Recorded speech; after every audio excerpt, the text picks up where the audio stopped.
because there's nothing better for a person under the sun than to eat and drink and be glad. Then joy will accompany them in their toil all the days of their life God has given them under the sun. We are here today to celebrate the life of Jim Kourkoulis, an amazing life. I'm reminded of a verse from a Garth Brooks song which goes like this. There are two dates in time that they'll carve on the stone. Everyone knows what they mean. What's more important is the time that is known as that little dash there in between. That little dash there in between. For the next few minutes, I'll share Jim's little dash, which became a large and impactful dash. Through stories to help each of you remember, smile, and reflect on this special human being who touched and impacted so many of our lives. Hopefully, it will paint a portrait of Jim as he lived and conclude with the legacy which he will live in each of us far beyond his life here on earth. Born in Pittsburgh, Jimmy, as his family knew him, his first day on earth was a precursor to his full life. He was switched at birth with another child in the hospital. Jim always fought authority. When the newborn was brought to Jim's mom, she emphatically said it was not her son. The child didn't look like them. Much to the protest of the nurses, they discovered that, in fact, he had been switched with another child. When ultimately brought to his mother, he had already been fed by the other mother. Now, I don't know if that had anything to do with, never mind. Thus began Jim's life journey of excitement, challenging authority, and fun. Throughout his childhood, Jimmy was a protector of his sisters. Carol, who is 15 months older, and Angela, who is 7 years younger. Jimmy's mom changed his birth year on his school records to 1945, 1 year earlier, so that he could start school a year early and look after his older sister who was already in school. He continued watching out for his sisters his entire life. Few people knew that Jim read and wrote Greek. As a result of his 3-day-a-week training in Greek orthodoxy. He also worked part-time as a teenager and college student in his dad's restaurant, often amid disagreements so typical of fathers and sons. I once told Jim a story of my Greek friend, Jim Valvan, who lived in Freehold, New Jersey, who told me that on his first day of school, he came home and asked his dad, "How come we don't have a restaurant like all the other Greek children?" And his dad replied, "I don't have enough kids to watch the cash register." These roots led ultimately to his love, the Treehouse, founded in 1986, 32 years ago.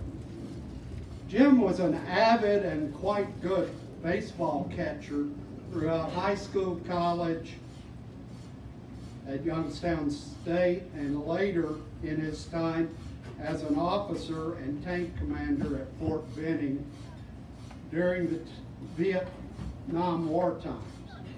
When his unit was to be shipped to Vietnam, the commanding officer summoned him and informed him that he was staying in Columbus to be the catcher of Fort Benning's baseball team. You know, when you think about baseball, catchers are the folks in charge of a game. They're in charge of the whole thing. They call the pitches. They call where the pitch is going to be thrown, which influences where the hitter's going to hit the ball. And they know when the pitcher needs to be changed and let the manager know. So Jim's been in charge his whole life, even in baseball. Baseball continued to be a passion for Jim. Playing fast pitch softball, coaching Little League, and mentoring young players in their development. Days before Jim died, he drove almost all the way to Dyersburg, Tennessee to watch Sergio's son, Eric, play, only to learn as he was almost there that the game had been rained out. 650 miles round trip. Jim is a true friend to all who know him. Sports were also a dichotomy for Jim. He's smiling because the Braves won the National League East. However, successful sports teams reduce the crowd at the treehouse on game day. So he's actually happy the Falcons are playing at Mercedes today and you could be here. Jim surprised everyone one day years ago when he showed up at the treehouse in a tennis outfit. Maggie, his newfound and to become lifelong companion, was an avid tennis player and quite good at it. So of course, Jim took it up. In fact, the next Christmas, he gave Paul a wooden Jack Kramer Wilson tennis racket. With his tendency toward frugality, it was unstrung. Still is. It still is. In the spirit of his frugalness, many of us begged Jim for years to replace the boat anchor that served as a TV set in the bar, which seemed to only get 3 channels, kind of a hearkening back to Jim's childhood. His picture was also one of those pictures where you had to read between the lines, literally. When high-def TVs came into vogue and got a little bit cheap, I said to Jim one day, Jim, you can get these TVs at Walmart for $200. I'll buy them if you'll just hook them up and subscribe to cable so that we can see them. He finally succumbed to modern technology. Jim had an image among some as gruff and a sometimes grumpy proprietor. But those who knew him, he had a heart of gold and was a teddy bear. He was always doing things for others without wanting any credit. I've literally heard hundreds of stories of his kindness. He was a thoughtful and sensitive person who loved children. We all remember Halloweens here at the treehouse that were just for the kids in the neighborhood. New Year's Eve parties, coloring books for the kids. Books, he would give books to some children when they were born with an inscription, this book is redeemable for a beer when you turn age 21. He loved animals, and he loved older people. Quietly, he made a real difference in so many lives. Several former treehouse employees had a girls' trip skiing in Colorado a few years ago. While engaging in adult beverages, they decided to play charades. One of the answers to their charade was Jim Kourkoulis, which no one got, even though they pantomimed all sorts of gruffness. dance. Summer Rose, the ringleader of that particular trip, texted Jim to tell him about being the answer to their charade and how no one could get it. His reply, bah humbug.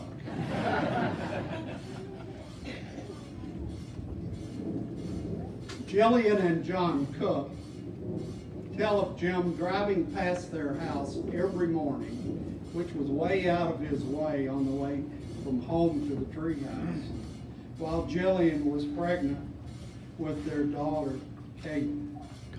He was just checking to see if the car was in the driveway or if they might have gone to the hospital for delivery. One day the car wasn't in the driveway, so he headed straight to Piedmont Hospital, announced to the nurses as they wondered who the heck this guy is bashing in, "I'm Jim from the treehouse." He was immediately ushered into his dismay the delivery room, where Jillian was giving birth. Quickly he composed himself and got out of there, but went to the waiting room and awaited the birth and visited with the family. A few years later, their daughter, Kaylin, was about to choose a school. Jim suggested Westminster and told them he would write a letter of recommendation. On the day of their interview at Westminster, there was news about a break-in at the treehouse the night before, and a subsequent shooting of the suspect by the proprietor. Needless to say, they were concerned about how the recommendation letter in their daughter's file might affect the interview. Their daughter did get in Westminster, but she ultimately attended Pace Academy. Later that day, from the jail, Jim called saying, "How did the interview go?" The next day, Paul, Jim's son, asked how he slept his evening in the jail. Jim said, "Better than the last few months. I knew I wasn't going to be robbed." One time at Harry A's, Jim's restaurant in St. George, Florida, a group of 10 young people at one table asked for separate checks at the end of their meal, and were informed it was too late to prepare separate checks and they would have to divide it up among themselves. One of the female patrons stood up as they were leaving and picked up ketchup and mustard and applied it all over the table. Jim, seeing this, walked up to the table and put his hands in this mess.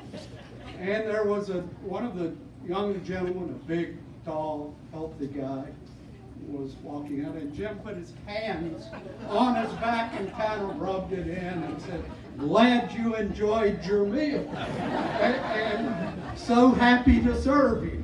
And as he's rubbing mustard and ketchup on this guy's nice shirt, the young man was alarmed and was ready to fight. He turned around and saw Jim's glare and demurred and said, "Thank you so much. You never wanted to make Jim's day. You didn't mess with Jim. He reminds me of the lines from a Jim Croce song. You don't tug on Superman's cape. You don't spit into the wind. You don't pull the mask of the old Lone Ranger, and you don't mess around with Jim."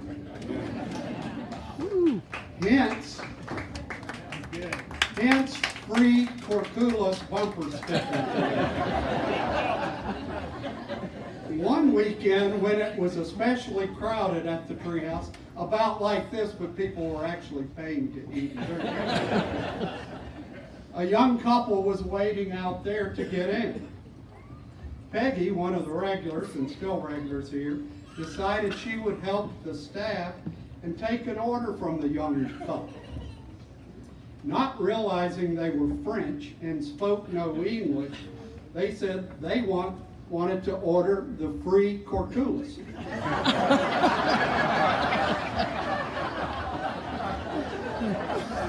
Jim loved his country and our freedom. He had strong beliefs and he lives them every day. Over the last few months, he canceled his cable subscription, not wanting to hear the political hatred happening on both sides of the aisle in our country. He started watching Netflix. If he had one wish, it was for everyone to please ask God not to look into his high school years. Jim was in the Sigma Alpha Epsilon fraternity at Youngstown State. And I was also a member of that fraternity at my school.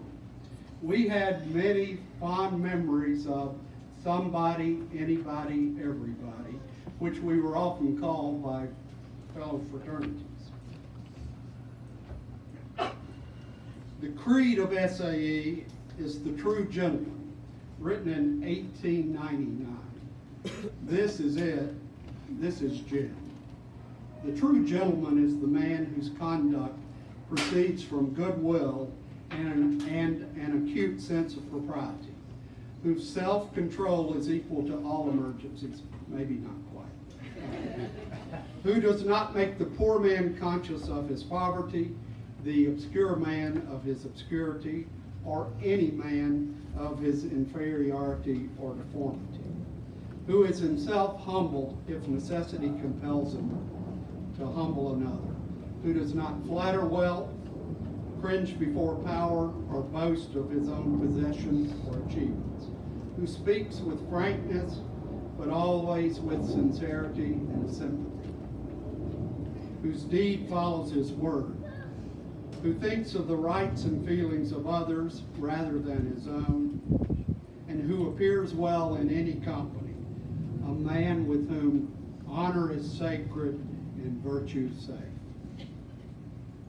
That was Jim. That is Jim. In the 80s, a popular TV show was Cheers, set in Boston, Massachusetts. Few people know this, but Cheers was really the treehouse of Boston. Jim created a community and an environment where everybody knew your name, where giving and helping one another is the culture, and where he would give anyone the shirt off his back. A man among men, an unselfish giver of love and goodwill. His love of families is more than his love of life. He was always showing pictures of Paul, Rebecca, and James. He was so proud of you. His lifelong companion, Maggie, and her daughters were cherished in his life. The treehouse staff and patrons were his lifeblood, and he was always going out of his way to make a difference in everyone's life. His sisters and their families were a special part of his values. His dry wit, love of humor, and special smile is etched in our memories forever. Jane, he has fond memories of you too, even though he still apologized for taking all the sheetrock off your house when you were away for a week in Italy, thinking he could repair it and replace it in 8 days, only for her to return to a house without sheetrock and sheetrock stacked up in her front yard in Inland Park. Jim's life created a dash like no other. We will never forget him or how he made us feel. Please welcome Jim's son, Paul Kourkoulis.